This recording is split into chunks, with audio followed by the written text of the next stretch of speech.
Boy, and welcome to Fast. Please welcome the brilliant Ruru.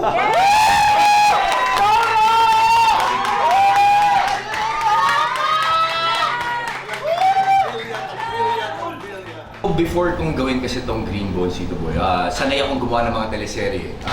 Nag-Lolong One, Black Rider. So, nung ginagawa ko siya, gusto kong ibahin yung magiging atake ko dito sa Green Bones because it's cinema, it's film. So parang sa proseso ko with my acting coach, Mr. J. Cruz, tinry namin yung process ng scent. Pagka yun yung gamit kong pabango, ang bilis ko makapasok sa karakter ni Javier Gonzaga. Parang nandun po agad ako. And yung pabango na yun, it's para siyang baby cologne na fresh, bago, na pag inaamoy ko siya para pakiramdam ko, totoy, bago pa lang sa akin lahat to, naive, inosente. Yun yung nafe-feel ko dun sa scent na yun. First, with the guidance of our director, the award-winning Zig Dulay, diba? So parang, syempre, si Direk Zig, hindi po siya yung tipong magko-command sa'yo. Ito yung gusto makita dito, ito yung dapat. Hindi.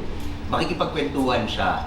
Ano ba yung mararamdaman mo dito sa eksena to? Pagka ganito, pagka ganyan, makikipagkwentuhan siya. So, habang nagba-blocking pa lang kami, mafe-feel mo na yung presence ng lahat. And si Kuya Dennis, hindi talaga siya usually nagsasalita sa set eh. Para makikita ko na siya, prepare siya, may ihaharap lang salamin sa kanya, mag-aayos siya ng buhok niya, and then makikita ko, pasok na agad siya sa character niya. So mag-uusap lang kami, or para magkakaroon lang kami ng interaction once na nasa eksena na kami.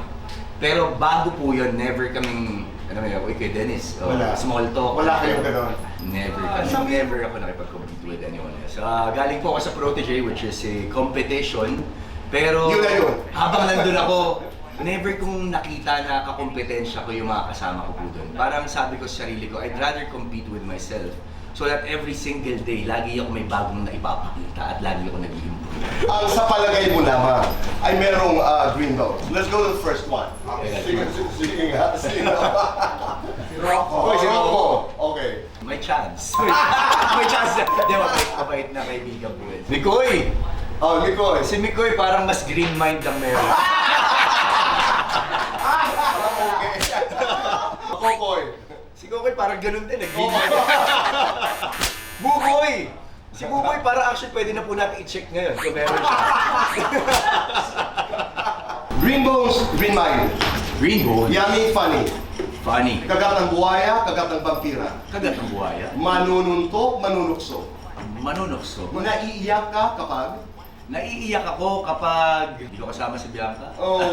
kinakabang ka kapag Kinakabahan ako pagka nandyan siya. kinikilig ka kapag Pagka nagiging sweet siya sa akin. umiinit ang katawan mo kapag Hindi ako naliligo. guilty or not guilty, nautangan ng kapwa-artista.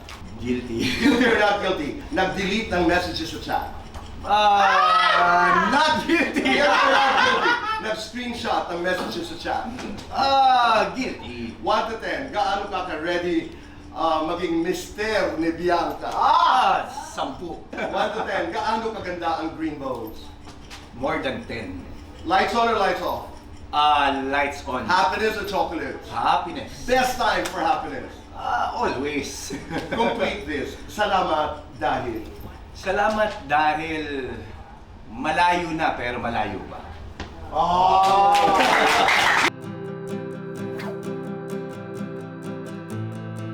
Gusto ko lang pong batiyan muna ng Happy Holidays, Tito Boy, at syempre ang wish ko at hindi lang ngayon, kundi sa susunod pa mga taon para kay Tito Boy. Wish ko na sana lalo kang patnubayan ng ating Panginoon Diyos, lalo kang pagpalain, maging masagana ang iyong bagong taon, at naway marami ka pa pong matulungan kagaya po ng inyong ginagawa ngayon.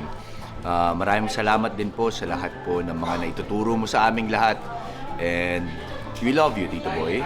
So, Happy Holidays and Happy New Year.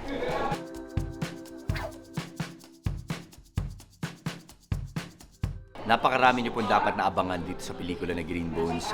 Una po dyan, syempre, sila po. Actually, itong team po ng Green Bones ang nanalo last year ng Best Picture sa MMFF. Dream team po talaga ito. From the director, to the producers, To the writers, of course, kasama po namin ang national artist na si Sir Ricky Lee at ang best screenplay last year na si Miss Ansha Tienza. Kasama rin po natin ang award-winning actor na si Dennis Trillo. So talagang marami po kayong dapat naabangan. At bukod po doon, napakaganda po ng storya ng Green Bones. Ito po ay punong-puno ng pag-asa at ng inspirasyon. So I'm sure sa holiday season, ito po ang ating kailangan mapanood.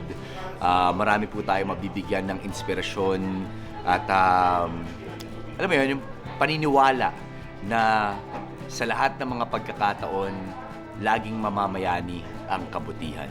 Kaya hopefully panoorin niyo po, pero bago po kayo manood ng Green Bones, talagang magbaon po kayo ng maraming tissue dahil siguradong paiiyakin po kayo ng pelikula na ito.